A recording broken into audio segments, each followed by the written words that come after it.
everybody. This is Barbara Velez, and once again we meet to talk about things related to leadership and ministry.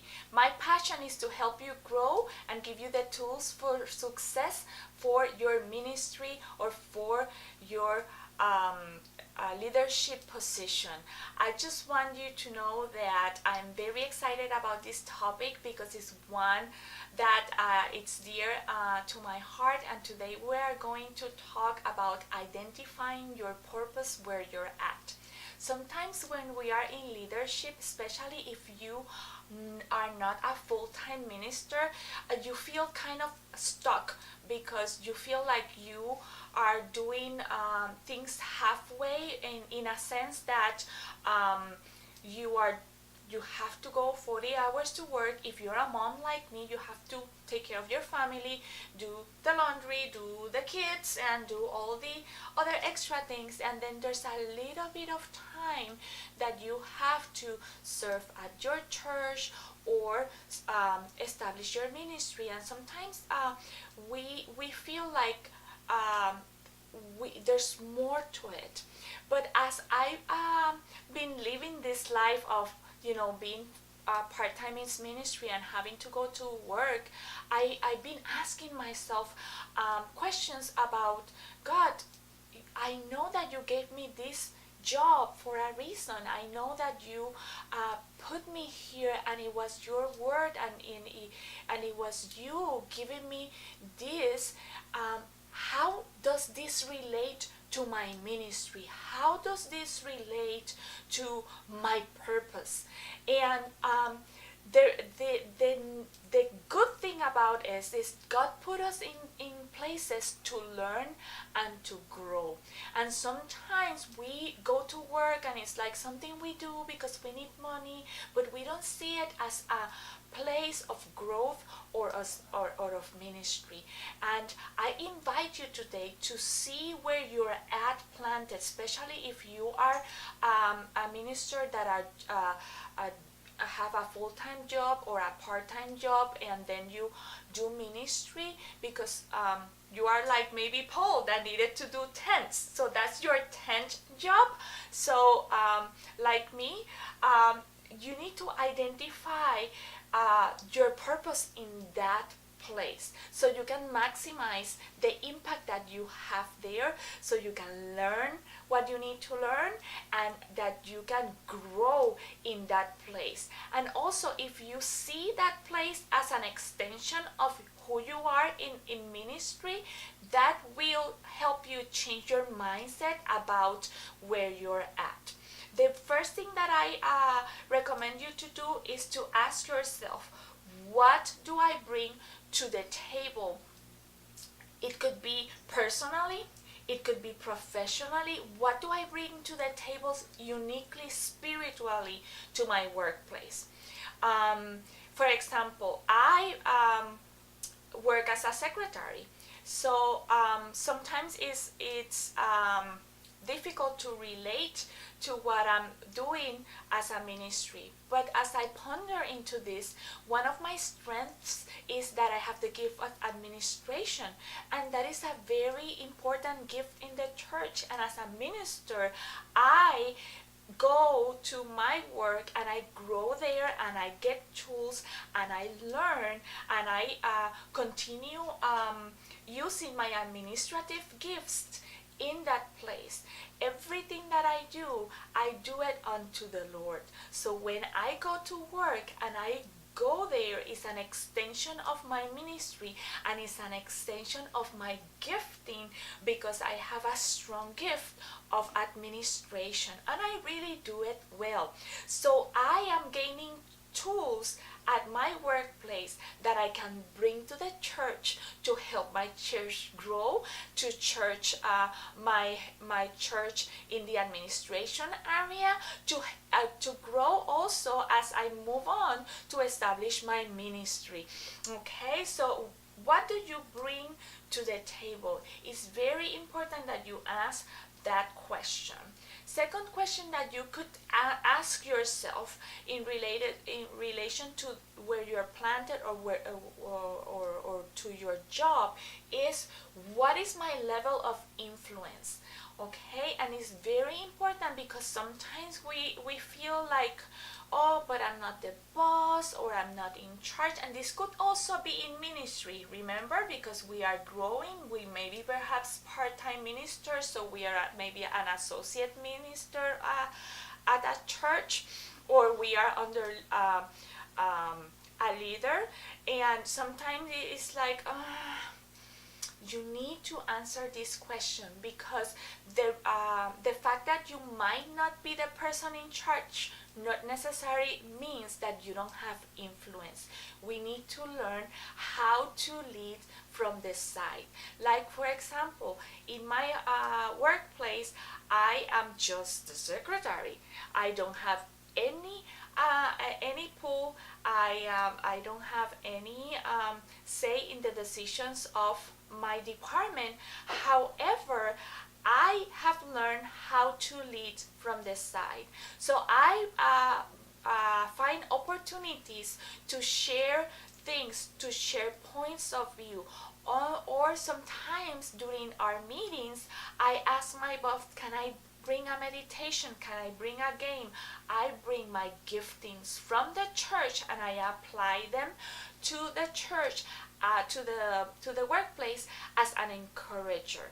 I find things to say something to my coworkers that will bless their day, not being religious or bringing Jesus all the time, although they do know that I am Christian, and I sometimes at points I have verbally used the name of Jesus, my Savior, in a conversation. But what I'm trying to say is that you can have everyday conversations and turn them around with a little tweak, and talk about your faith, and talk about your testimony without sounding religious. That help people interact with you, and they are seeing that you are a true Christian without being a stereotype Christian in the workplace. So what is your level of influence, whether it's in your church or on your workplace? How are you leading? If you are not the person that leads and have the authority in the group, are you leading as a side person, like on the side, or you influencing from the side? Okay, leaders are people that bloom in any place that they are planted. You not necessarily have to be the boss to be the leader. Okay, it's very important. You not necessarily need to be the pastor to lead in a moment in time at your church or at your ministry place or where you serve. Sometimes the pastor will need someone that will lead in the administration, or that will lead coordinating something, and then that's your moment in time to be able to bring things to the table. Or sometimes we just lead by example, by doing certain things. So it's very important that you find your level of influence, and how are you influencing the place that you're planted. And then the other thing that is very important is that you need to know, how do you fit in that place? How you being in your work integrates your personality, integrates who you are. Like for me, I work in a place where many people that are for different multicultural backgrounds go, and sometimes I'm the first person that they see, or the second or the third person they see right off the bat when they come for the first time to the United States. So the fact that I am a bilingual person, that I also have a multicultural background, and I know what is to come to a country, and find yourself in a different environment, a different culture, and have to learn new things, helps me fit in to the position to help these families and to be able to do my job with compassion and with empathy and with awareness of the situations that they might be going through as they transition coming into the United States. So, what are the unique qualities that you have that will allow you to fit into where you're planted? There has to be something. There has to be a reason for you to be in that place. You have to look closely at who you are, what do you bring to the table, and how you can fit in that particular place that you have been planted, whether it's your job, your secular job, your tent job, or it's in ministry. There's some specific qualities that it could be part of your personality, part of your upbringing, part of your gifting, part of the things that God have given you that are unique to you, that will serve that position specifically for that moment, and that you will be able to fit and shine through. Okay, and lastly, to identify your purpose, you need to ask yourself, what is my assignment here right now? You have to ask the Lord about that.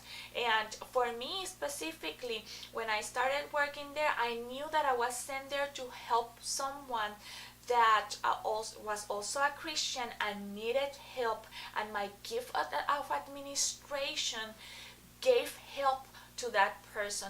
Once that person transitioned into retirement, I found myself like trying to find my purpose again into that position.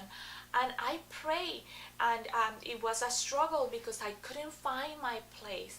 And I pray to the Lord, and every day I pray in the morning. I say, Lord, I bless this place. Help me understand why am I here. Help me do this job with excellence unto you. And sometimes we go through those seasons that we kind of lost ourselves into what we're doing, and we don't understand why we're there or what's our purpose anymore. But we need to constantly, when we feel like that, constantly ask these questions and find our assignment. Specifically, what is my assignment now? The season changed, what I was doing is changing, things are changing in my workplace, things are changing in the church, things are changing in my community. What is my assignment for this season, for this period of time? And when I asked this question, it took me a long time to figure it out, but the Lord was speaking to me, and I had to put all these pieces together. And he said, Barb, you don't understand. I was like, what, Lord?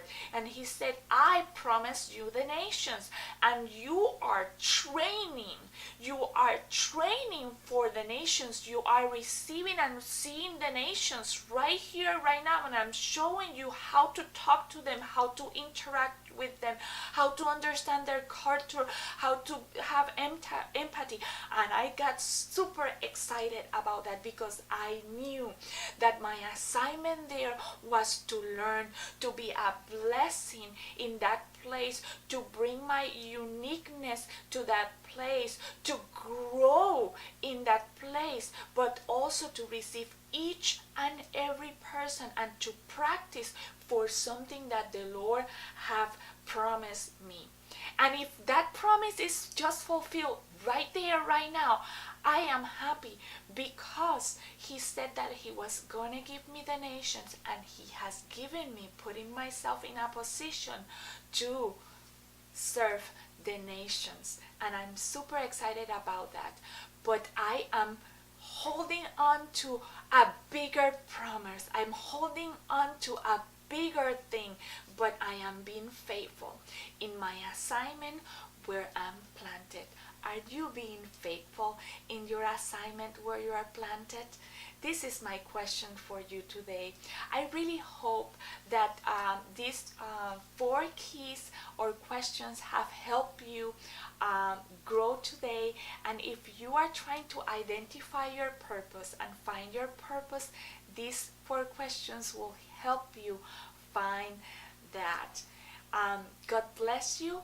Remember that everything you do it unto the Lord. You are faithful in what you are bringing to the table and what you are doing, and the Lord will help you grow and learn.